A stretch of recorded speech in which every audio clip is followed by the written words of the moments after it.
Assalamualaikum warahmatullahi wabarakatuh. Nama saya Rodia Tamardiah, NIM 225040027 dari kelas B Program Studi Ilmu Hukum.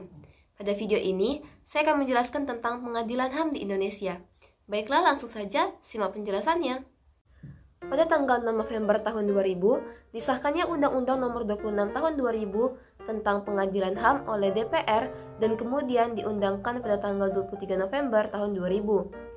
Undang-undang ini merupakan undang-undang yang secara tegas menyatakan sebagai undang-undang yang mendasari adanya pengadilan HAM di Indonesia yang akan berwenang untuk mengadili para pelaku pelanggaran HAM berat.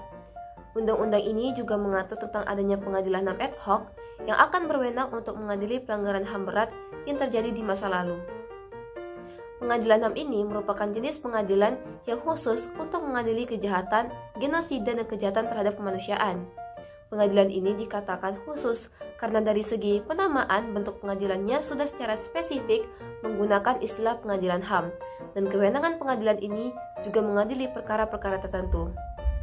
Istilah pengadilan HAM sering dipertentangkan dengan istilah peradilan pidana karena memang pada hakikatnya kejahatan yang merupakan kewenangan pengadilan HAM juga merupakan perbuatan pidana. Undang-Undang Nomor 26 Tahun 2000 yang menjadi landasan berdirinya pengadilan HAM ini mengatur tentang beberapa kekhususan atau peraturan yang berbeda dengan pengaturan dalam hukum acara pidana. Pengaturan yang berbeda atau khusus ini mulai sejak tahap penyelidikan di mana yang berwenang adalah Komnas HAM sampai pengaturan tentang majelis hakim di mana komposisinya berbeda dengan pengadilan pidana biasa. Dalam pengadilan HAM ini, komposisi hakim adalah 5 orang yang mewajibkan 3 orang diantaranya adalah hakim ad hoc. Pengaturan yang sifatnya khusus didasarkan atas karakteristik kejahatan yang sifatnya extraordinary sehingga memerlukan pengaturan dan mekanisme yang seharusnya juga sifatnya khusus.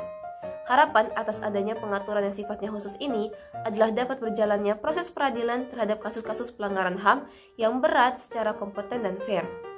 Efek yang lebih jauh adalah putusnya rantai impunity atas pelaku pelanggaran HAM yang berat, dan bagi para korban, adanya pengadilan HAM akan mengupayakan keadilan bagi mereka.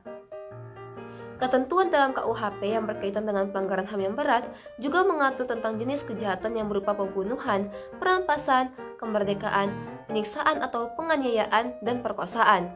Jenis kejahatan yang diatur dalam KUHP tersebut adalah jenis kejahatan yang sifatnya biasa atau ordinary crimes, yang jika dibandingkan dengan pelanggaran HAM yang berat harus memenuhi beberapa unsur atau karakteristik tertentu yang sesuai dengan Statuta Roma 1999 untuk bisa diklasifikasikan sebagai pelanggaran HAM berat.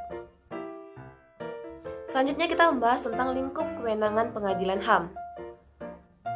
Lingkup kewenangan pengadilan HAM adalah bertugas dan berwenang memeriksa serta memutus perkara pelanggaran hak asasi manusia yang berat. Tak hanya di Indonesia, pengadilan HAM juga berwenang memeriksa dan memutus perkara pelanggaran HAM berat yang dilakukan warga negara Indonesia di luar batas teritorial wilayah Indonesia. Mengacu pada Undang-Undang Nomor 26 Tahun 2000, pelanggaran hak asasi manusia yang berat meliputi kejahatan genosida serta kejahatan terhadap kemanusiaan. Namun, tidak semua perkara pelanggaran HAM yang berat menjadi lingkup kewenangan dari pengadilan HAM. Pasal 6 Undang-Undang Nomor 26 Tahun 2000 menyebutkan, pengadilan HAM tidak berwenang memeriksa dan memutuskan perkara pelanggaran HAM yang berat dilakukan oleh seseorang yang berumur di bawah 18 tahun pada saat kejahatan dilakukan. Selanjutnya kita membahas tentang kasus yang pernah ditangani oleh pengadilan HAM. Undang-Undang Nomor 26 Tahun 2000 tentang Pengadilan HAM telah dijalankan dengan dibentuknya pengadilan HAM ad hoc untuk kasus pelanggaran HAM yang berat terjadi di Timur Timur. Dalam prakteknya, pengadilan HAM ad hoc ini mengalami banyak kendala, terutama berkaitan dengan lemahnya atau kurang memadainya instrumen hukum. Undang-Undang Nomor 26 Tahun 2000 ternyata belum memberikan aturan yang jelas dan lengkap tentang tindak pidana yang diatur dan tidak adanya mekanisme hukum acara secara khusus. Dari kondisi ini, pemahaman atau penerapan tentang Undang-Undang Nomor 26 Tahun 2000 lebih banyak didasarkan atas penafsiran hakim ketika melakukan pemeriksaan di pengadilan. Sekian video penjelasan dari saya, semoga bermanfaat. Terima kasih telah menonton. Wassalamualaikum warahmatullahi wabarakatuh.